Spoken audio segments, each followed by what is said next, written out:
And now we see that the stage is set for our upcoming panel discussion, which is all about COP29 key takeaways for India. And to take this panel discussion forward, which will, of course, delve on India's role in these crucial discussions and how it has to play a leading role advocating that for the global south. I quickly would like to request our very esteemed panelists for the session to please join me on stage. Ladies and gentlemen, please put your hands together as I invite the Director Program, International Big Cat Alliance, Mentor WWF Fund, Advisor UNDP, Member of Regional Empowered Committee of the MOEFCC, Shri Soumitra Dasgupta as a panelist on this panel.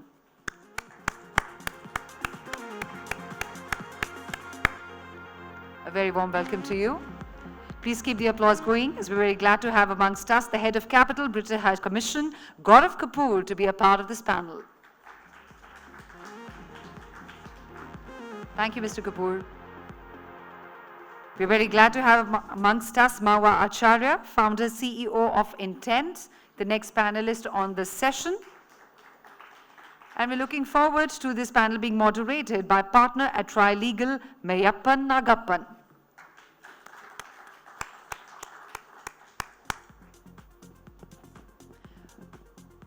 Before we hand over to all of you, can we have a quick mic check for everyone, please? I think it's working. Hello. All right, over to you. Thanks. It's a pleasure to be here. I thank the panelists for taking time out to be part of this panel and share their expert views. Today, the panel we are addressing is COP29 and the key takeaways for India. And so just to give a quick background, I think COP29 was supposed to be called the Finance COP. Of course, the achieving consensus at this kind of a platform is very difficult with a number of people involved. We've had a few key announcements. I think we're going to pick up 3 particular takeaways from the COP and have our experts weigh in with their views on it. Particularly the new financing commitment that was announced, the carbon trading rules that have been changed, and any takeaways from biodiversity perspective and how it will lead up into COP30. So just to give a quick background, the new collective quantified goal. So many years back, I think it was agreed that $100 billion of financing will be provided to developing countries by the developed ones over a 10-year period annually. And this has been increased to $300 billion for up to 2035. Now, the ask was from G77 for at least $500 billion annually. The actual estimates by the UN expert committee is that globally $6.3 to $6.7 trillion is required by 2030, and at least $2.3 to $2.5 trillion is required by developing countries to actually finance the transition. Now, keeping this in mind, right, I think, of course, there is a softer commitment that they will assist in raising 1.3 trillion by 2035. It's not entirely clear what the modalities will be. The blended and private finance are expected to play a key role. In this context, I wanted to first go to our first panelist, Gaurav, and say, ask what are your views on this new collective quantified goals? Is this really progress? Is this meaningful? Would India benefit from this? And what is against this context, how can private finance make a difference? Great. So firstly, thank you to IVCA for organizing this very first Green Return Summit. I think it's fantastic.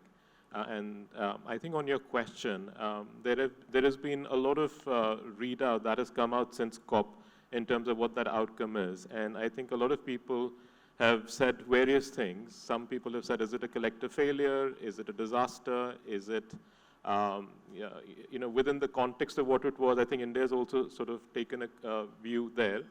I think if you really look at it from a very practical perspective, I would say it is progress, because the alternative was what? The alternative was that the world would not have a new target, and it would sort of be in a worse of position than we are today. So I am somewhat optimistic in terms of how I look at it. Now, it's nowhere near, I think, the numbers that you've talked about. And I think there's been wide recognition around the world about those numbers as well. So I think it's not like people are not aware of what those numbers are.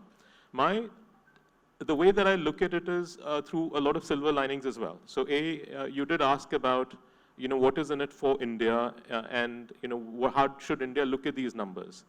So the way that I would say is that if we look at even the 100 billion number, I think it's a lot to do with, which is the economy that can actually absorb that amount of capital in a way where there is also a need for an economy to be a growing economy. And we had the chief economic advisor talk about the fact that India is not going to trade off on an economic growth path for an economic transition, and it is adopting a low carbon growth path. So I think there's a lot of opportunity for investment that India has, and if you look at this new goal as well, when you start to unpack the numbers about where the 300 billion is, what kind of instruments is it getting into, of course, you will realize that the small island states and the LDCs will take a fair share of their priority cut as well from this, and that's needed. But where legitimately, from the perspective of this industry, there is still a lot of capital available that can come in as long as the opportunity is there.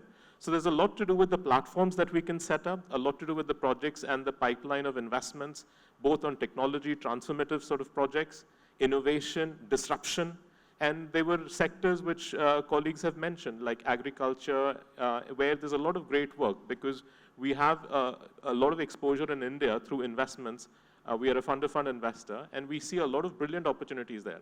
The next big set of opportunities also, where new NDCs have been committed by countries, and the UK has sort of updated its target. And the UK Prime Minister announced a lot of the areas where there was a lot of domestic government effort going into the UK economy, whether it was carbon capture.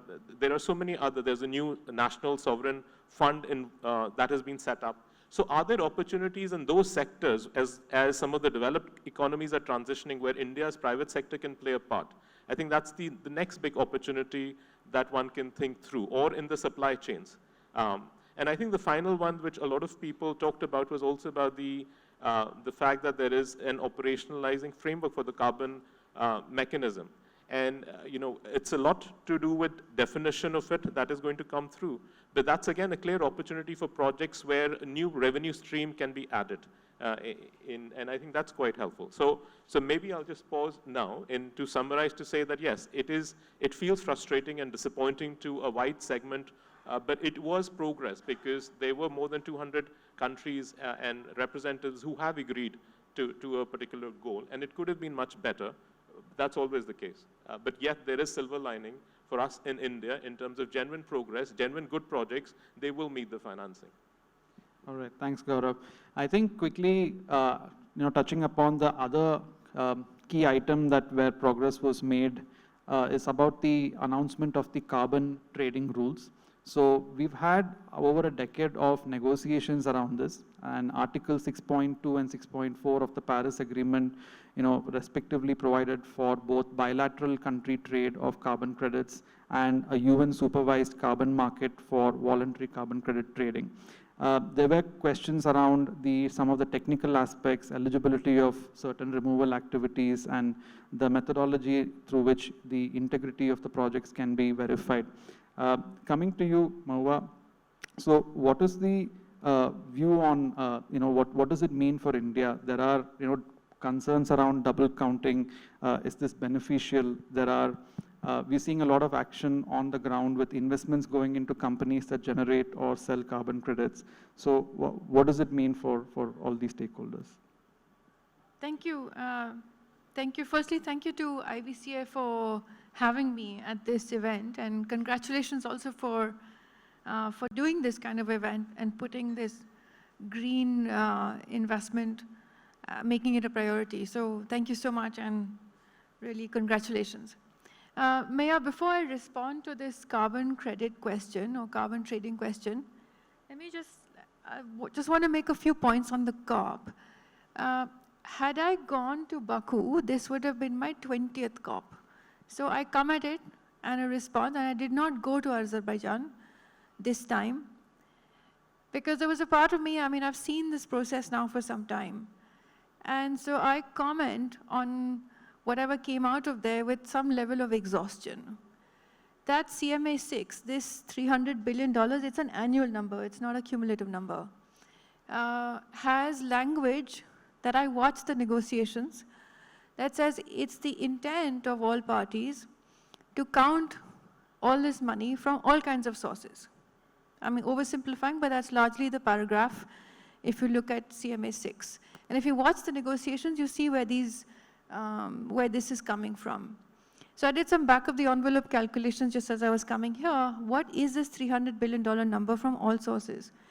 So the World Bank Group, that's the bank, the MIGA and IFC together in FY 2024 put together 97 billion US dollars. Now, if you put, that was last year's climate finance, almost 100 billion is coming out of there. Let's say 97 billion is coming out of there. That's almost a third of this $300 billion target.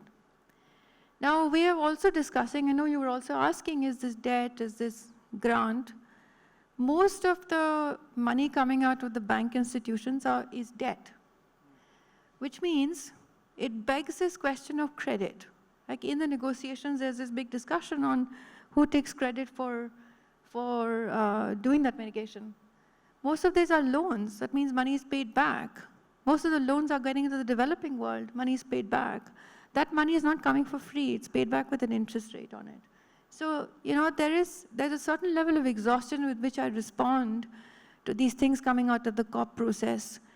And after so many years, I sort of say, it's really, really time for reform of this COP. We can't ditch it because it's the only thing we've got out there. But it really is primarily a format for countries to please agree on what to do about climate. And then it's, of course, it's given rise to a lot of other things. You know, there's a lot of side events and the footfall is massive. So I do want to place it out there, not to take away from Gaurav's enthusiasm, but you know, this 100 billion that we had in Denmark took a really long time to get off the ground. And it was also an annual target.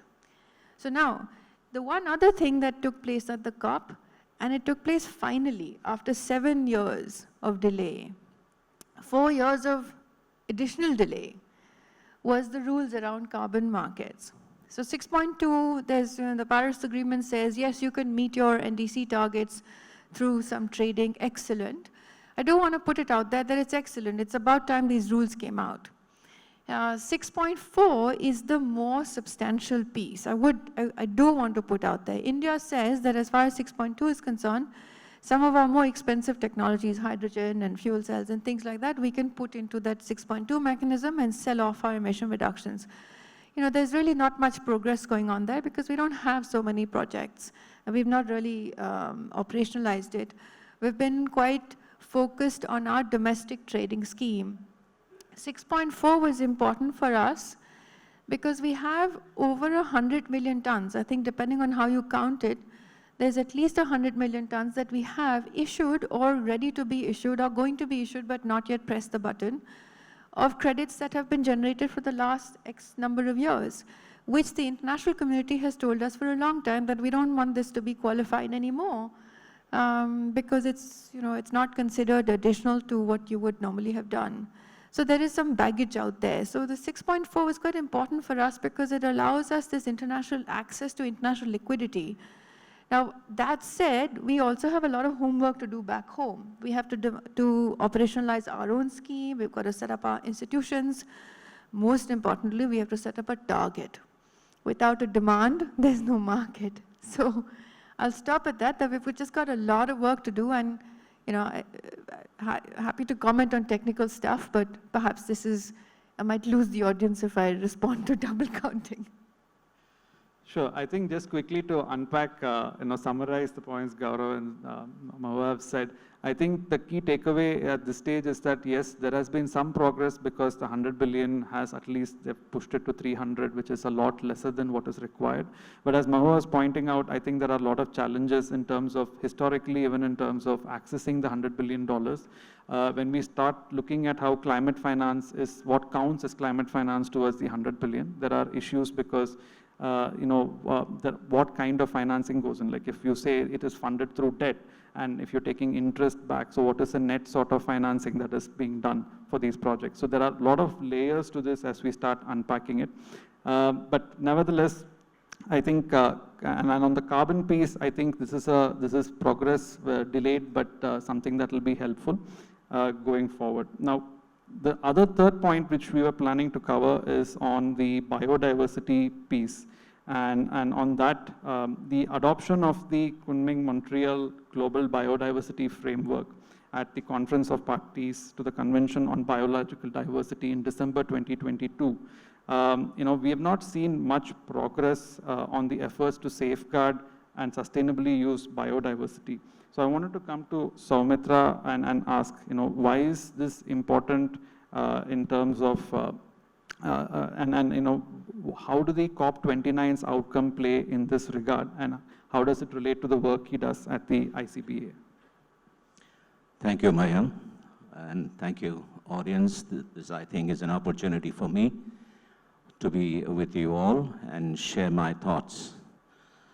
As Mayan, you have just pointed out, like emissions and the number crunching of fund 100 billion and 300 billion, I think conservation of biodiversity should also play a very important role in having a clean and green environment for ourselves and future.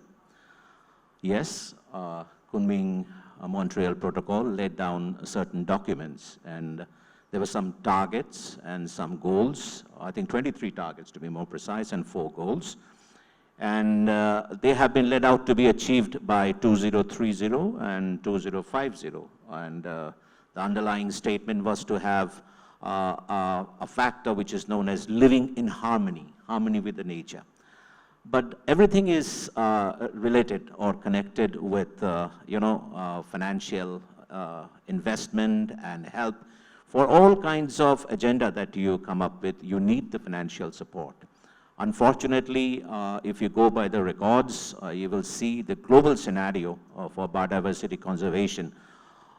Before coming here, I was just going through certain records, and it suggests that we are lacking by 700 billion USD annually for investment globally for conservation, having a perfect biodiversity scenario, which will be adding for a clean and green future.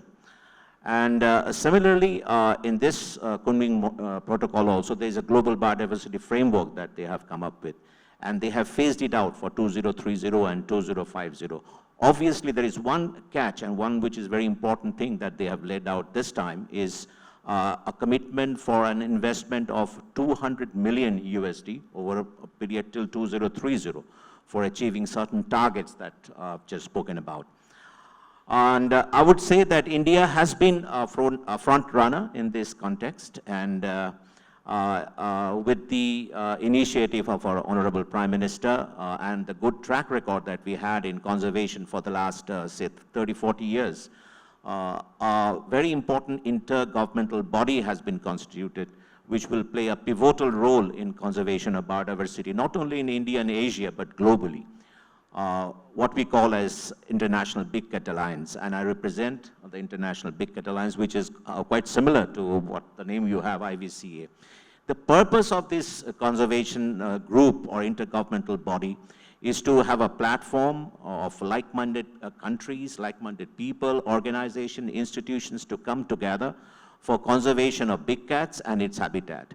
We believe that by conservation of big cat and habitats, we will be not only conserving the species, but we will be addressing huge quantum of ecosystem services, right from soil conservation, moisture conservation, and livelihood opportunities, as well as employment, gainful employment for many number of people. There were reports that about 1.6 billion people, some way or the other, globally are connected with the nature-based systems that we have, the ecosystem services emanating out of the forest. And by constituting this, we believe that we will be addressing to a large extent some climate change issues, because one of the factor or one of the ecosystem service that emanates out of conservation is how to store carbon in the forest area, as well as sequestration of carbon. So by that, we will be adding value straight away to the adaptation and mitigation of the climate change issues that we have presently. So we are reaching out. There are 94 countries that we have as of now, and I'm pleased to announce that we already have 26 countries on board. They have consented to be a part of the process, and there are 9 international organizations which have come and joined hands with us for taking the objective forward. One of the most important objectives of our group would be to provide the managerial skill and at the same time to develop the capacity of many such countries which lags behind in implementation of the conservation values. So we will be trying to build up their capacity. And last but not the least, the objective is to garner resources for implementation of its objective, which we have been spoken, my co-panelists have already pointed out. One of the most important factors for implementation of any kind of schemes, be it a conservation scheme, be it a climate change scheme, is money. And the government of India has come up with an initial investment of about 20 million USD. And we are expecting a fund of about 1,000 crores in Indian rupees. That comes to around how much? 100 million of USD for the next 10 years. That's a conservative target that we have kept. And we are looking around, scouting for funds, which I have said is very important for us. There are many ways of raising funds these days. As we were talking in our pre-session discussion, that blended fund is also one such arena that we can explore. A green credit, conservation bonds, and it may be the payment of ecosystem services, because everybody is responsible for the maintenance of the ecosystem and the conservation. And we believe everyone's role is to contribute in some way or the other, be it a government, be it a private institution, and people who are sitting around here. I think it becomes their responsibility as well in contributing for their cause of making our earth a clean and green one. One of the important things that the UN General Assembly has decided this year, every 3rd of March, every year, we celebrate the World Wildlife Day.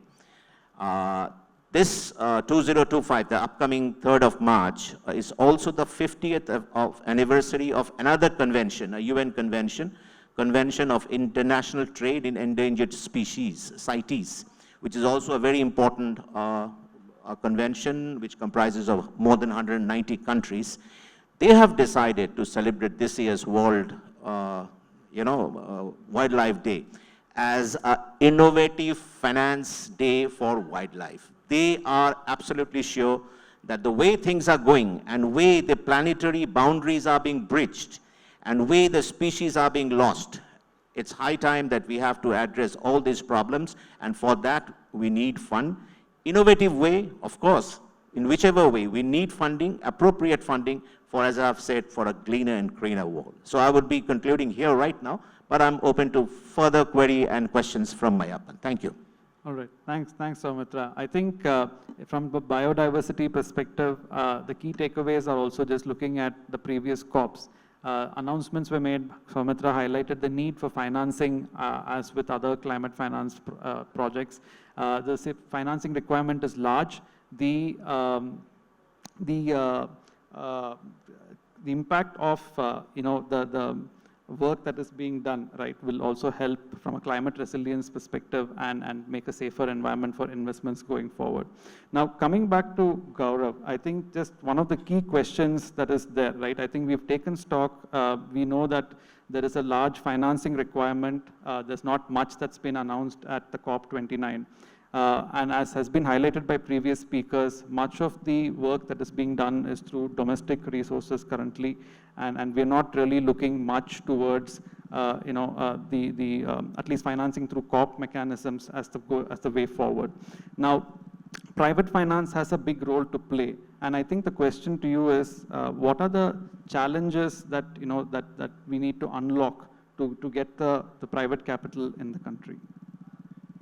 Great. I think it's an excellent question, and I think that is really the theme of the Green Return Summit. It's about $1 trillion dollars in some ways.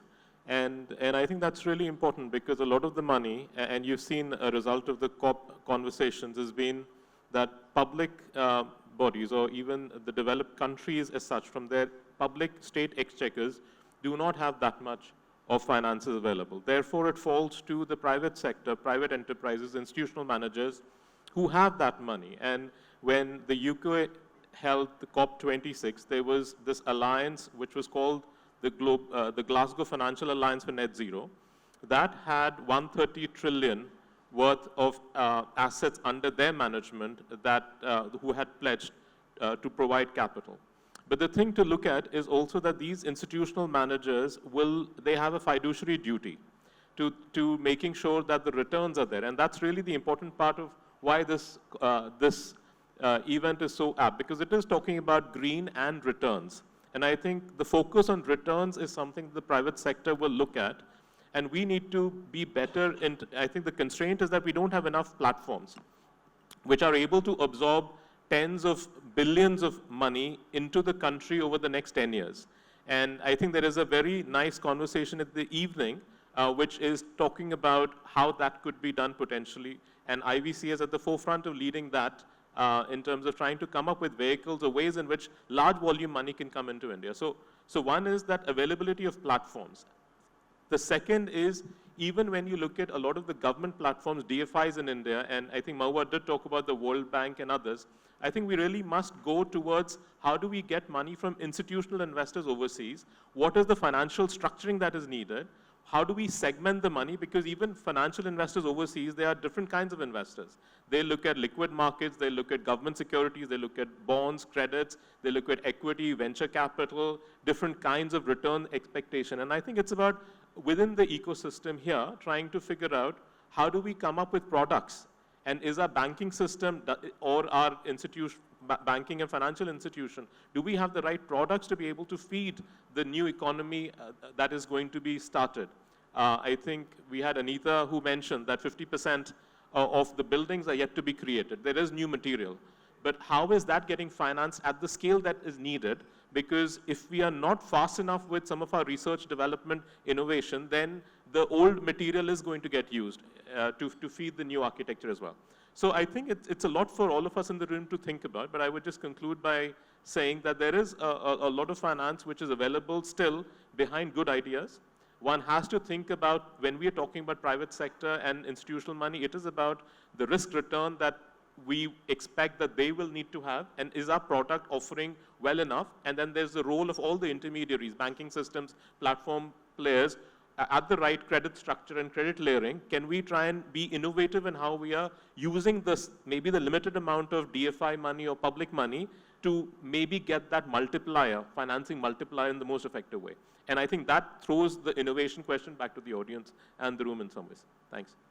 Thanks, Gaurav. So I think when we take a step back and look at some of the challenges for unlocking this money, as Gaurav said, I think key things is, in terms of bringing the money in, questions were raised earlier also about blended finance. So I think there is scope for certain, I think, legal regulatory change, creating an ecosystem that enables blending finance a little easier. Of course, we have seen some progress in terms of SEBI permitting, senior junior return structures, announcing it recently, which is a step in the right direction. But on the commercial side as well, I think in terms of the kind of capital stack that is required, we've heard risk and return in the morning. We've also seen, that where there is returns, the private money comes in.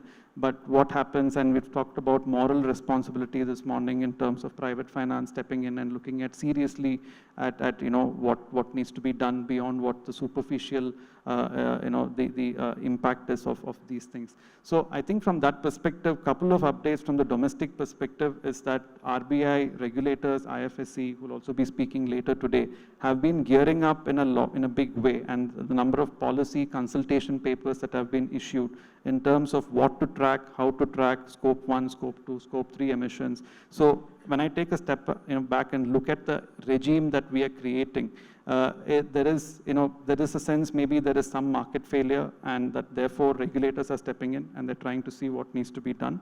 But at the same time, seeing that this regulatory wave is coming, and as said, there is, from a sustainable perspective, sustainable investment perspective, it makes sense to invest in capacity building and internally start prepping for this wave of regulation coming your way.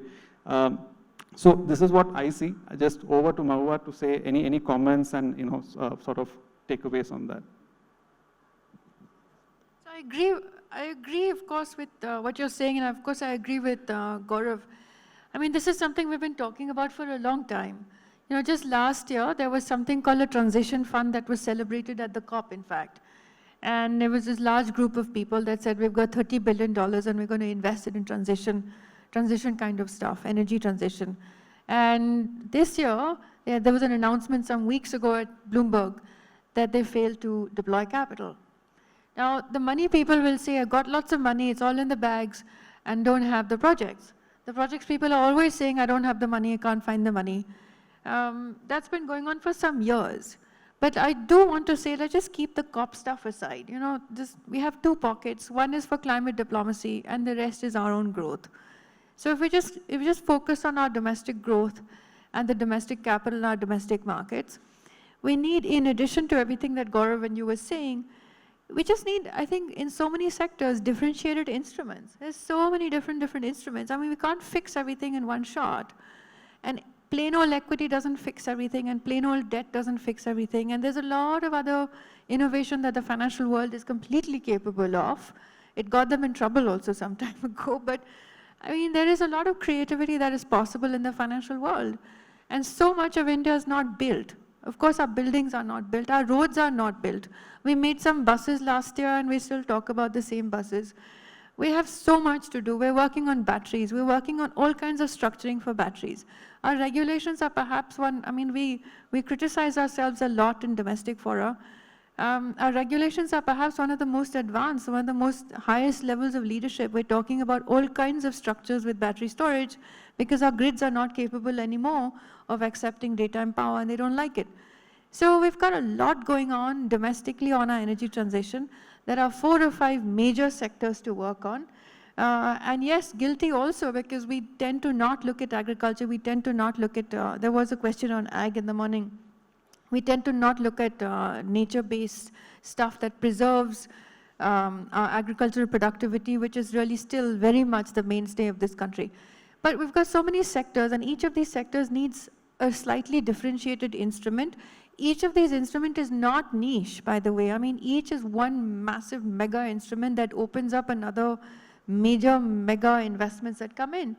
So in addition to just better structured projects, larger projects, I mean, large capital goes to large stuff, and they always complain that you're too small. You do 30 million, you're too small. You do 100 million, you're too small. You do $1 billion, and then there's only 2 people left in the room, But there's a lot of, it's a very large ingredients package. And each of the chunks of ingredients is quite big. So I would just add additional instruments into that mix. And that includes building up the regulatory structure to support that particular instrument, to support the existence of 2 instruments inside one regulation, inside one deal. So all this innovation is incumbent on us. And it's great, once again, that IVCA is doing this kind of green summit. And I hope that these sorts of ideas come up here, and then also then go forward and push the regulations so we get this out the door fast. And we have to get it out fast. Thanks, Mahua. So I think key message from there is that keep the global climate politics aside. We have to focus on our own forms of financing and regulations that are in our control. And with that, I think I'll come to the last question, maybe to Soumitra, saying, COP30 is set to be in Brazil, and the focus is likely to be around, conservation, biodiversity, and climate laws. So what are your expectations from that on this topic, and what would the potential impact on India be? Yeah, thank you. I think, as I've already spoken, that the importance of biodiversity in the existence of mankind. And in fact, as I've already said, that so many people, life is actually dependent on biodiversity for their sustenance.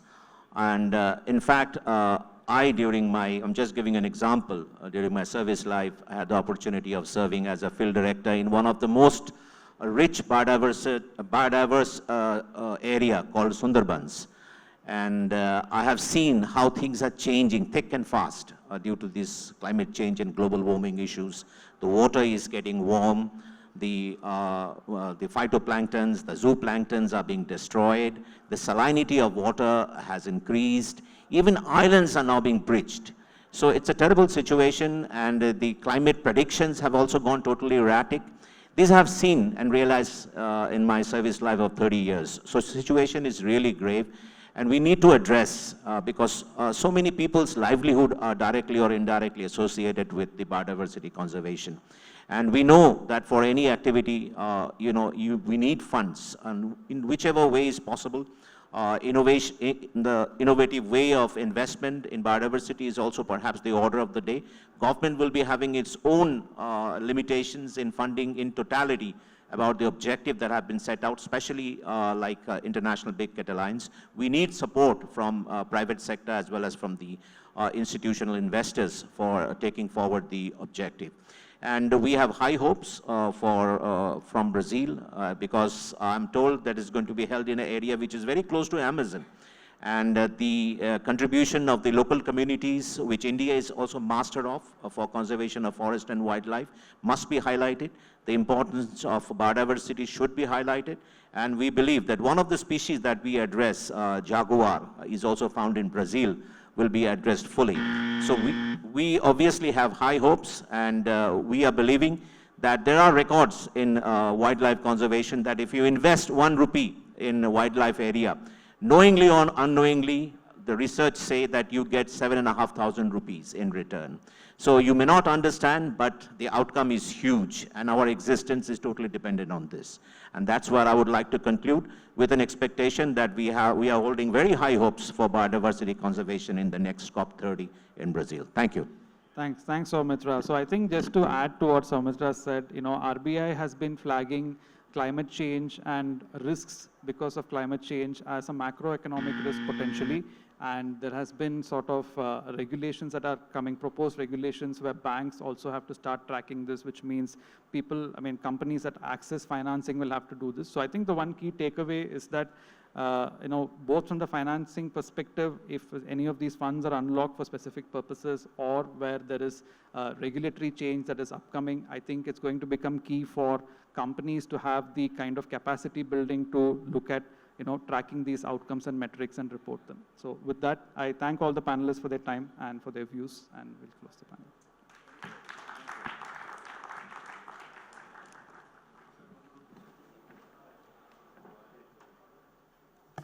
A big thank you to all the panelists for sharing such insightful nuggets of insights with all of us. There was just so much to take away from this session.